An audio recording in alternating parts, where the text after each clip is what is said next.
चलिए x fractional part of x plus fractional part of sine x, ठीक है, ये बराबर है 2k।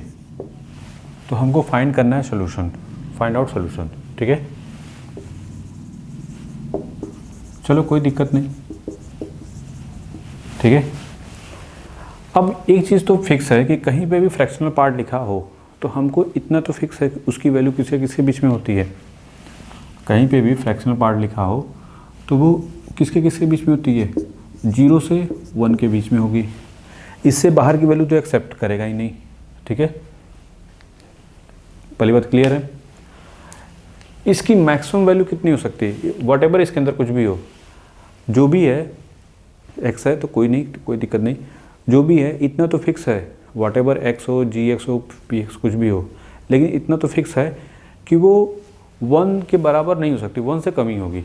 नहीं, ये क्या होगी, ये जो वैल्यू होगी लेस देन 1 होगी। अच्छा, इसके अंदर क्या लिखा है हमको उस पर सोचना नहीं है, ये भी वैल्यू क्या होगी, लेस देन 1 होगी।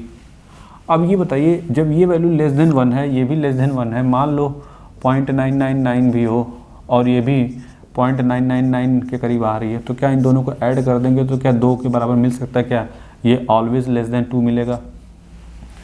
और यहाँ पे क्या बोला है, इक्वल टू 2, तो क्या कोई सोल्यूशन मिलेगा, नो, नो सोल्यूशन, ठीक है, नो सोल्यूशन। आप क्या लिखोगे, that is no solution. Clear है कि नहीं, ये नहीं ज़बरदस्ती सॉल्व करना शुरू कर दिया, ठीक है। आंख बंद करके सॉल्व करना शुरू नहीं करेंगे, पहले ये देखेंगे कि भाई ये कौन सा, ये जब भी ऐसा बना हुआ है तो वहाँ पे लिखा रहेगा that is a fractional part, ठीक है। नहीं तो ये अपना कोई ब्रैकेट वैकेट मत समझ लेना, तो वहाँ पे लिखा रहता है फ्रैक्शनल पार्ट, यहाँ पे भी।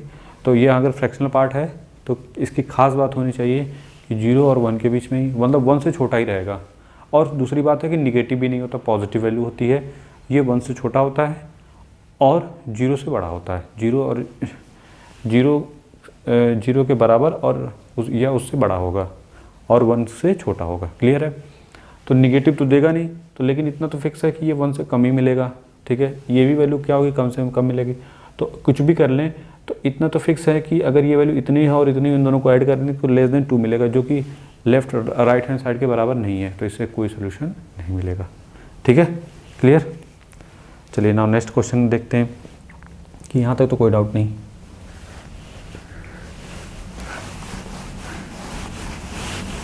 नाउ डोमेन ऑफ, ये बहुत फेमस क्वेश्चन है कि f of x this equal to,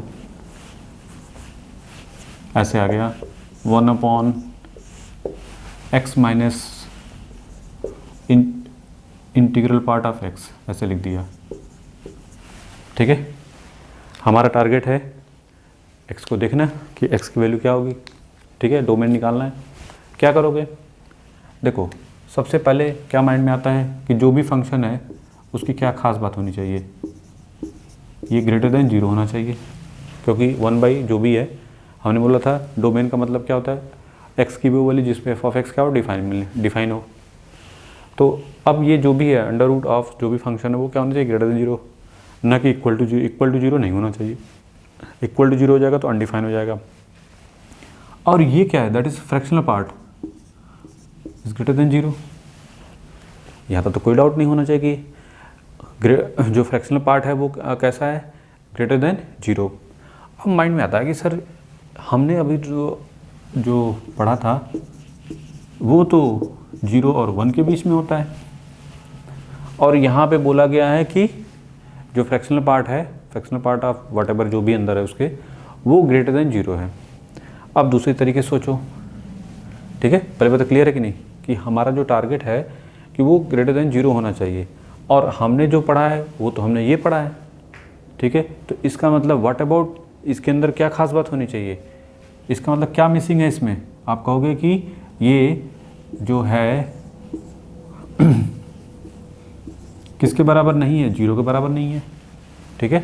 यहाँ पे बोल दिया ग्रेटर देन 0, ठीक है, ग्रेटर देन 0 है, लेकिन तो इसमें क्या मिसिंग है कि ये 0 के बराबर नहीं है। अच्छा, जब 0 के बराबर नहीं है तो इसका मतलब आप कह सकते हैं कि व्हाट अबाउट x, x की वैल्यू कौन सी होगी, कौन सी वैल्यू नहीं होगी। नॉर्मल सी बात है, किस x की वैल्यू मतलब x की कौन सी वैल्यू के लिए ये वैल्यू 0 मिलती है। कोई अगर इंटीजर पुट करोगे, जैसे मान लो इसकी वैल्यू कोई क्या होगी, कोई इंटीजर पुट करो 5, तो वो बराबर 0 होगा। नहीं, किसके करस्पॉन्डिंग मिलता है 0, मतलब यहाँ पे तब इसका मतलब ये इंटीजर नहीं होगा। नहीं, ये बात हुई ना कि अगर ये 0 के बराबर नहीं है तो x की जो वैल्यू है वो किसके करस्पॉन्डिंग नहीं है, इंटीजर करस्पॉन्डिंग नहीं है। नहीं समझे? अब माइंड में ये था ना कि भाई हमको ये तो देखना है, ठीक है, ये एक अलग क्वेश्चन हो गया। पहले आते हैं इस पर कि किसके बराबर ये नहीं है, ये किसके बराबर नहीं है, इसमें कौन सा पार्ट मिसिंग है। आप कहोगे कि सर ये वाला, क्योंकि ग्रेटर देन इक्वल टू 0 होना चाहिए, ये ग्रेटर है इक्वल टू वाला नहीं है, तो कोई नहीं, जो नहीं है पहले उस पर फोकस करो। ये किसके करस्पॉन्डिंग नहीं है, 0 के बराबर। तो 0 कब होता है, जब कोई पार्ट इंटीजर होता है। तो इसका मतलब x कौन सा पार्ट नहीं है, इंटीजर पार्ट नहीं है। नहीं, x कौन सा नहीं है, कौन सा पार्ट नहीं है, x में जो भी इसके अंदर है वो कौन सा पार्ट इसमें मिसिंग है, इंटीजर पार्ट नहीं है। क्योंकि अगर जैसे इंटीजर होगा तो ये किसके करस्पॉन्डिंग मिल जाएगा, 0 के करस्पॉन्डिंग। तो व्हाट अबाउट x, तो फिर इसका मतलब x है कौन सा पार्ट, r में से क्या करो, इस इंटीजर पार्ट को निकाल दो तो ये बात बचेगी। नहीं, r माइनस इंटीजर, बस काम खत्म। ठीक है, तो इसका सोल्यूशन क्या मिल जाएगा, r माइनस आई। नहीं, मतलब माइनस से प्लस इन्फिनिटी के बीच में जितने भी इंटीजर वाले पार्ट हैं, जैसे 1 2 3 4 5, इनको निकालते जाओ तो जो पार्ट मिलेगा वही हो जाएगा यहाँ पे। ठीक है, तो x क्या हो जाएगा, like this one corresponding, this is the final answer. तो डोमेन क्या हो गया, दैट इज डोमेन। क्लियर हो कि नहीं? सिंपल सी बात है कि हमको ये देखना था। ठीक है, हमको क्या देखना था कि ये x पे फोकस करना था, और हमको कंडीशन ये मिली थी कि इसके हेल्प से हमको ये मिला कि ये ग्रेटर देन 0, यहाँ पे ग्रेटर देन 0 है। ठीक है, अब यहाँ से देखो दो तरीका है, एक तो बहुत डिफिकल्ट में चले जाओ, उससे अच्छा सबसे आसान तरीका है कि आप ये माइंड में रखो, हमको पता है कि जो इंटीग्रल पार्ट, जो भी फ्रैक्शनल पार्ट है वो तो ग्रेटर देन 0 ही होता है, ग्रेटर देन इक्वल टू 0 होता है। लेकिन यहाँ पे ग्रेटर देन 0 है, ना कि इक्वल टू 0। तो कौन सा पार्ट नहीं है इसमें, ये वाला पार्ट नहीं है। तो ये वाला पार्ट नहीं है, तो अगर ये वाला पार्ट होता तो क्या लिखते ऐसे, अगर ये वाला पार्ट है नहीं होता तो क्या लिखते, लाइक दिस वन। इसका मतलब x की वैल्यू कौन सी नहीं होगी, i। अगर i के बराबर होता तो ये 0 हो जाता, तो i नहीं होगी। ठीक है, तो इसका मतलब ये हुआ कि व्हाट अबाउट x, तो x में कौन सा पार्ट रहा होगा, r में से i को निकाल दो तो जो पार्ट बचेगा वही हो जाएगा, that is x, that is domain. तो बना लो इसको, फिर नेक्स्ट क्वेश्चन देखते हैं।